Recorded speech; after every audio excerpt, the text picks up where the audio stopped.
নমস্কার বন্ধুরা, good morning. তো এখন আমরা রয়েছি পাকসারখা স্টেশন, যাচ্ছি হচ্ছে গ্রামের বাড়িতে মথুরাপুর। তো চলো আজকের ভিডিওটা প্রথম থেকে শেষ অবধি সবাই দেখতে থাকো। আর এখানে দেখো আমি দাঁড়িয়ে আছি, ট্রেনের জন্য ওয়েট করছি, কারণ যে ট্রেনটা 6:10-এ আসে সেটা মানে টাইম বাড়িয়েছে 6:20 অথবা 22-এ।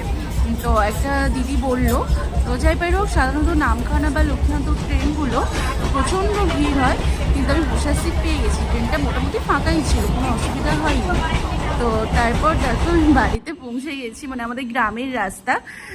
তো এটা আমাদের গ্রামের রাস্তা, দেখো চারিদিকে সবুজে সবুজ, আমার তো ভীষণ ভালো লাগে। আমি চলে এসেছি বন্ধুরা, দেখো ধান চাষ হয়েছে, দেখো ক্যামেরাম্যান।